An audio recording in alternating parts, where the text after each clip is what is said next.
You're listening to the Be Better Off Show by Kelly+Partners. Good morning and welcome to the Be Better Off Show by Kelly+Partners, where we find leading people across Australia and the world to share their ideas on being healthy, wealthy and wise.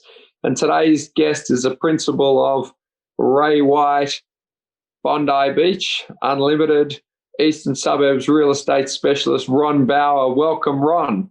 Morning, Brett. Thank you. That's quite an introduction. Thank you. Hey, mate. Thanks for joining us. Now, let me introduce you to the audience. Where did you grow up? Where did you go to school? And where did you study real estate? What was your first real estate job?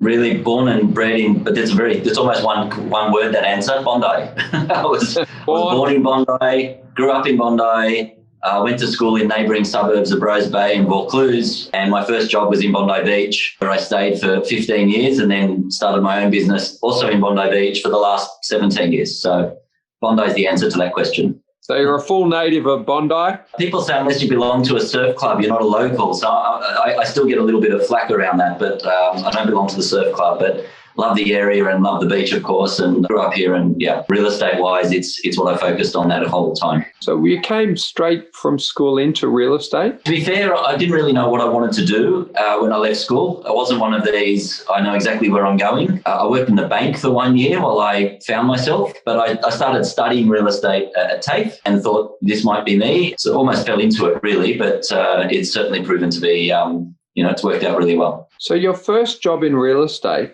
where was it and what did you learn? So I was really the office gopher, hanging up keys, filing, running around doing inspections in the property management side of things. I progressed reasonably quickly. I ended up with my own portfolio in property management. I spent a good 2.5 years basically learning, getting a good grounding in property management, which in my office particularly was a big rental office.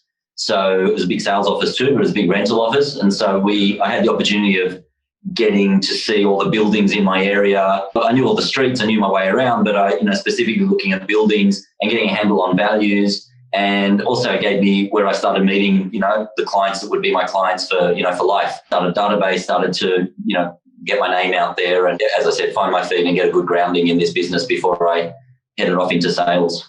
I had a sales manager. Unfortunately, we didn't get along at all. She was incredibly difficult towards me. I think I was taken more as a threat than someone that she could, I guess, grow. And, it would have been nice if she just took credit for my success rather than felt that it was an attack on her. But unfortunately, that was her flaw, if you like. But she was the greatest closer, the greatest negotiator. That for me to work with someone like that at the start of my career I took so much from that. If there was someone in front of her and there was a contract to be signed, that person never left without putting their signature on that piece of paper. Like, she stayed there and she worked at it. We had a really great open plan office, so I could really literally sit there and watch and listen. And that was a huge. So I think you can take something from everyone around you. You take the good, dismiss the bad. Great point, Ron, because I often find myself using sporting analogies, and one of the ones I use, play the ball, not the man. And yes. So often now you hear, I don't like this person. And it's like, well, while that's interesting, you're not going to like everybody. But I do believe you can learn something from everyone. And I'm so often saying to people that, people are either an example or a warning. They're an example of what to be or a warning of what not to be, but you can learn from all of them. On that, you then open your office. What do you think it takes to build a successful business? There's all the usual things people say, and it's all true, which is, persistence and consistency, of course, a great deal of energy and hard work. But I really believe that, call it good fortune, and other people have given me the credit for saying, I must be doing something right. But I think it's a good balance of both. That I've had really great people who have been in my business for a long time and in key roles, in key administrative roles and in key property management roles. And that then gives me the freedom to push much harder on the sales side and push much harder in business in general, because I know that those things are they're solid and they're battened down. That's organised. I don't have to worry about it. My office manager has been with me literally from the first day we opened. She was a PA initially to someone else, but she very, very a career real estate person as well. She looks after my, administrative side of things in the office, the general things, and also, property management, end of month and those sorts of things. She has a team under her, but, that I know that she's here every day is an incredible security. I have a property manager. My senior property manager has been with me for 12 years, 13 years now. And I have a couple of other property managers also with incredible longevity. Half my team has been here for nearly 10 years. So that really gives it. Salespeople, I've got 2 salespeople who have been with me for 12 and 14 years or 15 years, and another one who's 7 or 8.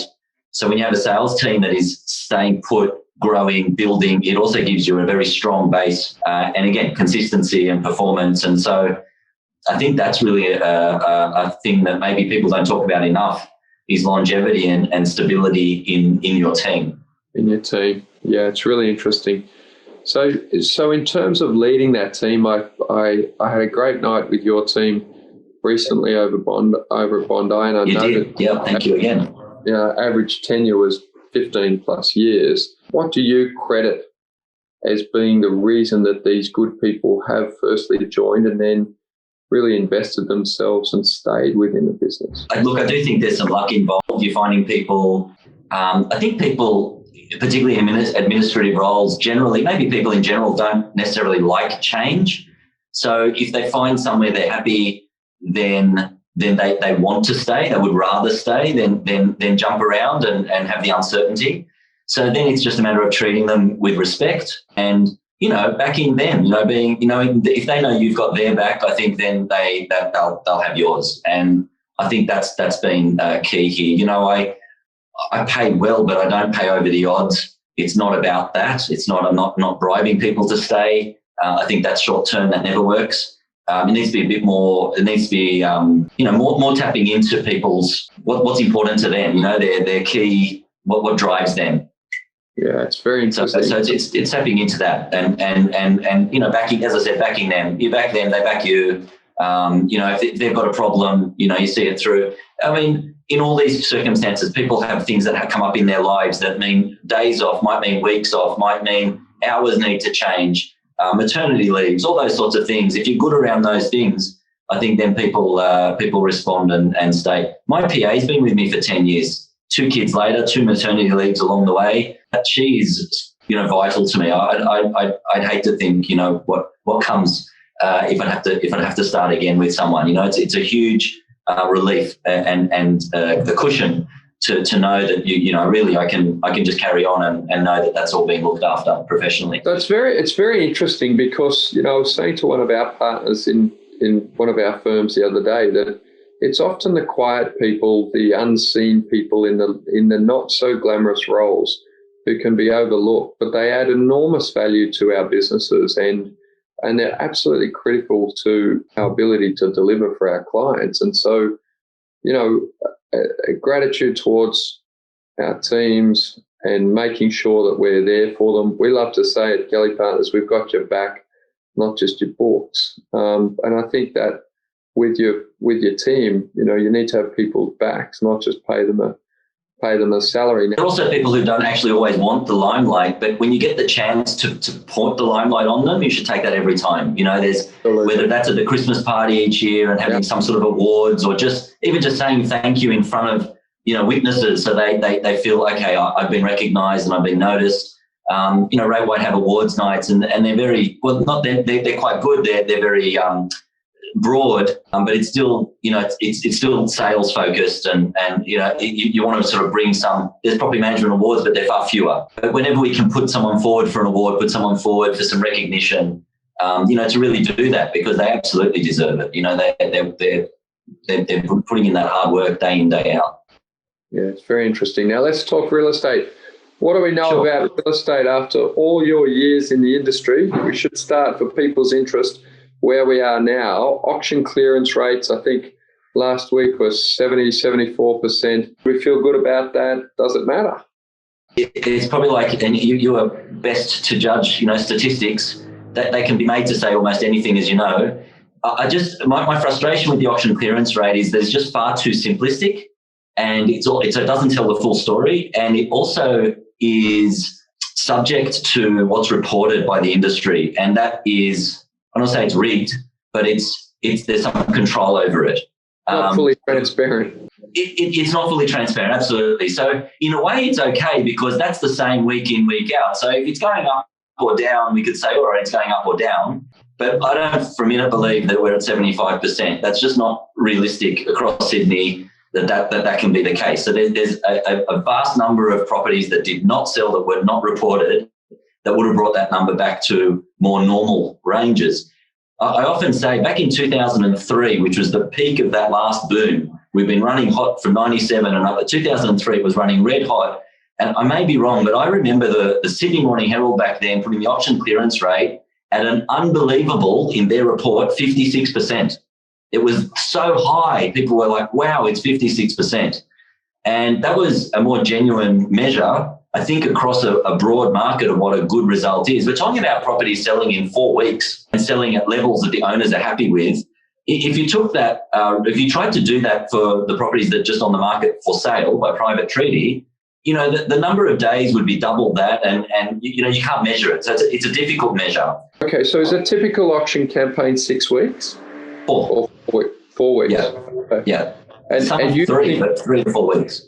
And you think in your market the clearance rate is 50 to 60? No, I think in the eastern suburbs of Sydney, the clearance rate's always considerably higher. I would say it may well be between 70 and 80% in my market. Yeah. And back in 2003, that was the case also. So I think it's skewed because I don't think auction is as common a way to sell property in many markets. In other areas. In the east and lower North Shore, it's very commonly an auction market. And in the very strong markets of the inner west, it also is a very common way of transacting. Yes. But it's not so common, further west in the city where a huge number of transactions happen, where there is very strong property value growth. And I guess the other comment I would make is so I think it's skewed for a few reasons. One is that it's the very strongest markets that use auction more as a much higher proportion of sales. And secondly, I do think that in the last week pre-auction, good agents are selling homes pre-auction. And so, it's almost like 100% of houses are for sale, for an auction, using auction as a methodology. Then many of them are sold pre-auction. And I don't know whether they would count that into that stat. Correct. So they're counting those in that stat. Whereas, I think when you look at that stat, you'd think that they're all knocked down by a gavel-toting auctioneer on a Saturday afternoon. But you mentioned those places out west, and I don't want to name and shame any offices, but where they're using auction as part of the process. The auction process in its philosophy is it's a 3-pronged thing. It's prior, it's at, and it's after. Because a lot of deals are done the day, the week, 2 weeks after an auction. There was all the results of what happened before. It was all about bringing those buyers in. The negotiations just took a little longer, or someone came in late, or whatever the case might be. So a lot of those places, when you're talking out west, successful to them might be selling 2 out of 10 on the day. 2 out of 10 might be a wonderful result, genuinely a wonderful result. And they'll sell 3 or 4 more a week or 2 later that'll never make this statistic. And the others will then sell also after that. So, as you say, it's skewed for a variety of reasons. And then they wouldn't potentially report the 8 that they didn't sell on the day because, it looks bad. Yeah, so it's not independently verified. It's not audited. It's not the methodology is sort of self-reporting by agents where maybe if you put 10 in a room, they can't really agree with the report anyway. But I guess at least from the industry's point of view right now, middle of a pandemic, you've got good auction clearance rates, which gives some confidence to buyers and vendors to actually transact, which is the lifeblood of a real estate business and it's so critical for the economy and economic growth generally that people do actually. Said it exactly right. People often ask what's a good market. A booming market is not a good market, and a dropping market is not a good market. A good market is exactly what you've said, is when people have a level of confidence, which is weird for us to be talking about this year. You would never have imagined at this time of the year that we'd be talking about people being confident to transact, but it's exactly where we are, that sellers are confident to sell and that they'll get their prices and that they can also achieve the next step in whatever it is that they're trying to achieve in some level of stability. And buyers are confident to buy. And so we have this great kind of a balance at the moment. Last 4 months has just been rock solid. So really this is the definition of a good market, truly. Yeah, it's very good. So it does feel like a normalized market. The RBA came out, Reserve Bank came out last week and are running quantitative easing. What that means for our listeners is they've said that they'll buy bonds that are 5 to 10 years in maturity, which they've never done before. And the attempt there is to flatten the yield curve over the midterm so that the economy understands that, also that consumers understand that it's likely that interest rates that are low now are going to stay low, and they're going to stay low for at least years. And the bank's rationale, RBA's rationale, as I've read, is that if you have confidence in the market, you have a strong but not overheated property market, then that'll take pressure off the banks because you won't have foreclosures and people not being able to, not being able to sell their houses and all the stress that comes with that. So that's quite interesting. And to me, the number one driver of housing prices in New South Wales in particular, certainly Sydney, is interest rates. And so when interest rates are low, people have some confidence on the buy side, and that means vendors will sell their homes because they think they can achieve a price that represents their value. Sure. I think the only worth pointing out that we're talking about the sales market, the rental market is facing a different facing a different sort of a set of circumstances at the moment. The rental market has been hit quite hard by this pandemic, but frankly, I think the rental market had already turned a corner probably 2 years ago and was starting to head in a softer direction. But this COVID has sped it up, has just sped up that process. But our vacancy rates have, they're a multiple of what they were at the same time last year. That said, they're mostly the cheaper end of town, but the cheaper sort of properties, which were probably traditionally filled by tourists and working, people on working holidays and travellers in our market at least. And so with the absence of them, we're finding that there's quite a hole in the market. But, on the positive, the higher end, the houses, the better quality, even apartments and so forth are doing quite well. They've been hardly affected at all. So most of what we have vacant is actually sort of, cheaper end of town. But it's still affecting our investors, so it's no consolation to them, that's all. No, that's right. But, I think what's probably not washed through the minds of property investors yet is that with a compression of yields generally globally because of a flood of government money, so trillions in the US, Europe, Australia, billions, then what will happen is interest rates will fall, their relative return versus a term deposit. A term deposit at the moment is 0.5 to 0.9%. That's right. 5-year basis. So they're still going to maintain a yield that's higher, relative to term deposits and lower relative to even dividend levels in listed companies are down very substantially. So it is a rebasing of the world, has real implications for property investors. I guess one of the things I'd point out for our listeners is, land tax hasn't fallen.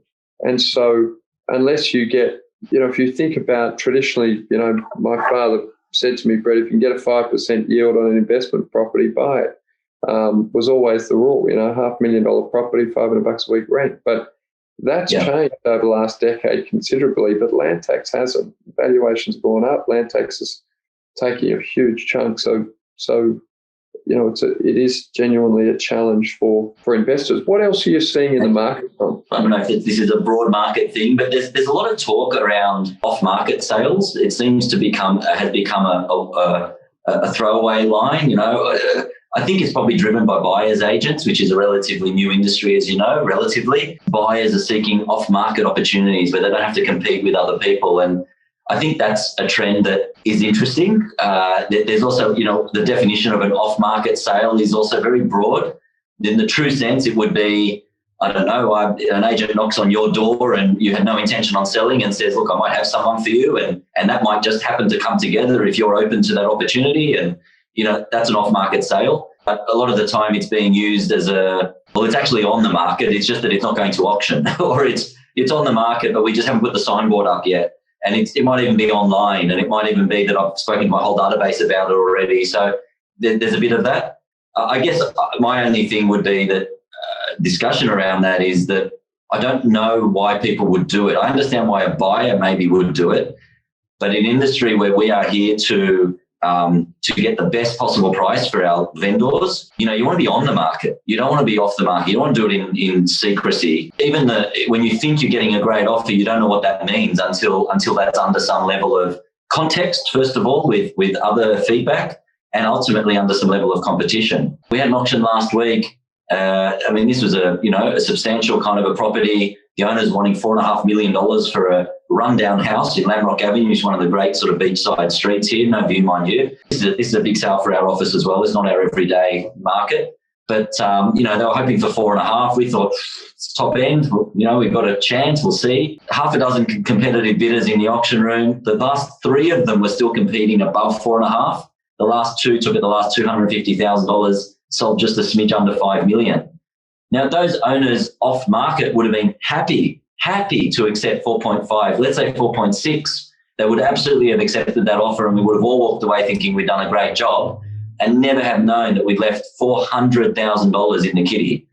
And you can never know that. You can never know quite what can happen. And people argue the other side of that, sometimes they're a little less, and maybe that offer ahead of time might have been more, but it's all maybe and could have and should have and possibly. You don't know until you've tested the market. But I just find that's an interesting trend, and I'm interested also that some agents have run with it themselves.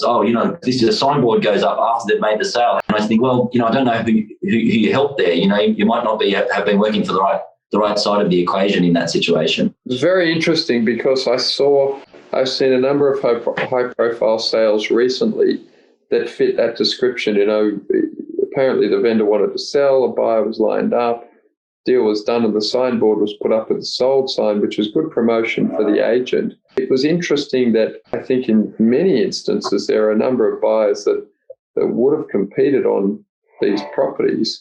The signboard's up, the ads are in the paper, they're online, there's buyers walking in behind them and in front of them, and they can see, there's some activity here. Just that psychologically, that can be 5%, that can be 10%, it just that it's too comfortable in the other scenario. It's not, there's exceptions to everything, there's not hard and fast rules, but I think when you're trying to play the odds, and I find that, it's interesting to me that people will often fight harder in their negotiations to sell their car. They'll advertise that extensively and make sure that, it's, and then they get their biggest asset, the thing that they say is most important to them. And we're talking big numbers, and it seems you're sort of flippant about a couple of $100,000. It's like a couple of $100,000 tax-free dollars that would take some people some time to put together. But, that's I think that's a trend that I'm curious about in our market, and I guess trying to veer away from. And what else would you share with us about that you think is relevant for our audience to think about when thinking about property? That's too broad a question. I don't know beyond that. So you take a property to auction. You're always asked for a reserve. Is that the reserve high or low? What's the benefit of both approaches? If the relationship with the agent is good, the relationship between the agent and the client, and having done this for as long as I have, in a great position where that is most of the time the case. To an extent, you could argue the reserve sort of doesn't matter as long as the communication is solid, as long as you have that open communication. But I'll spend a long time, a day or two before an auction, before the heat of the moment, sitting down and really talking that through with my clients and sort of explaining the whole auction process, all the different scenarios that can unfold in an auction room. So whatever happens, they're ready for it. They're in control of that situation, hopefully less anxious about it because they understand it, and try to explain the role that the reserve can have in a successful auction. The best auctions are where the reserves are conservative, or rather where the reserves are less than the higher end of the range where the buyers are still comfortable. So if the buyers are bidding and they're still comfortable and we've passed the reserve, then we really find out what those buyers are capable of. We really find out, just how far we can push them, because they haven't had time. The momentum carries it, and they haven't had time to slow down or ponder what's going on, and we extend that. Of course, the risk is that there are situations where you only have one or two buyers at an auction. It doesn't go, it's not quite so free-flowing. So the reserve's there, it needs to be there as a protection. But so, as I said, I would set it at the lower end of what you'd like to get, but still at a level where you're comfortable, but have that open communication with the agent, and be ready to, hey, if we need to put it on the market, we'll do it this way. If we need to pass it in, negotiate, we'll do it that way. Negotiating, within the room, that's a way to do it. But I think just opening that door, not enough is said. I think when people are choosing an agent, maybe this is a good way to look at it. People are choosing an agent. I think they don't look at this side of it enough. I think they look at maybe the marketing, maybe a bit of track record, maybe, and how they feel about that agent. But experience, can't be bought. The kid that's come in, and I'm not saying this for my own sake, but the kid that's just come in and working the last 5 years just can't do what the guy does with 20 years experience, in an auction room or in a negotiation of any sort, to be able to work with the nuances, to feel the client's position, to know when to push, when to back off. Auctions don't always go like that runaway train that I mentioned earlier. Auctions anything can happen in that room.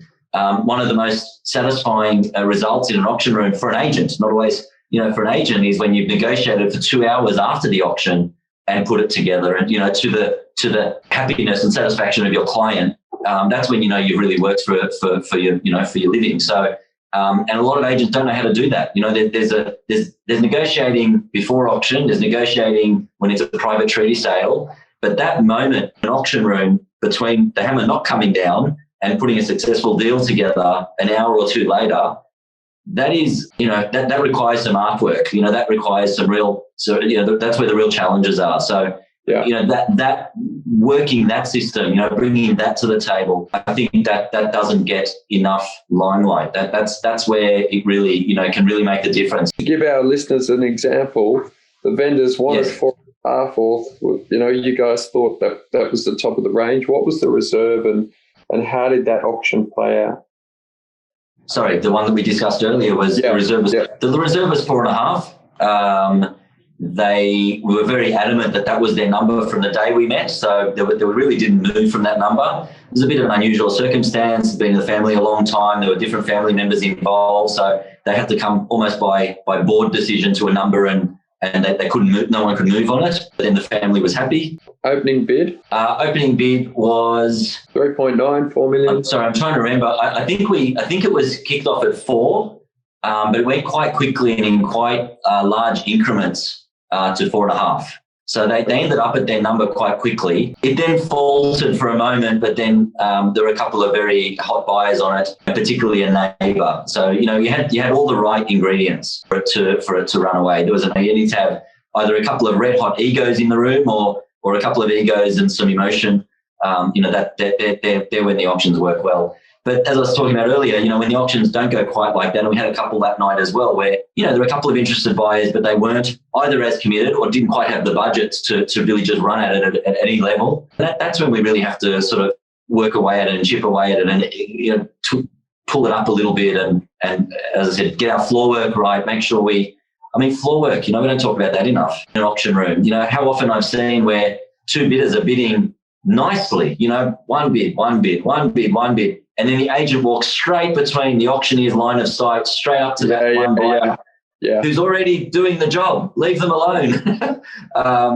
Just keep out of that way. Maybe talk to a third buyer who's not involved at that moment. Maybe help them get involved, but really probably stand very still and let that play out and then jump into action.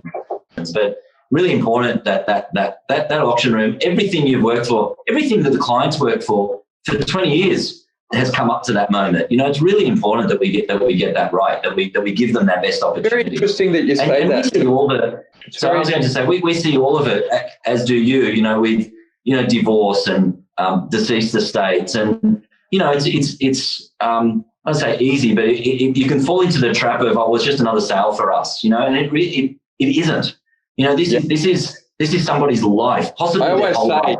I always say, people say to me, oh, it's just business. It's all personal as far as I'm concerned. Absolutely. And so, a very interesting point you made there in terms of, structuring a room, understanding body language, in particular, understanding posture and the movement of energy through a situation, and I often reflect that another sporting analogy, it's a lot of reflexes, when to move your head, when to duck, or whether to play a shot. And you're quite right, you can see some quite ham-fisted behaviours in these situations, and people just not aware of how their behaviour's impacting the room, which is really interesting.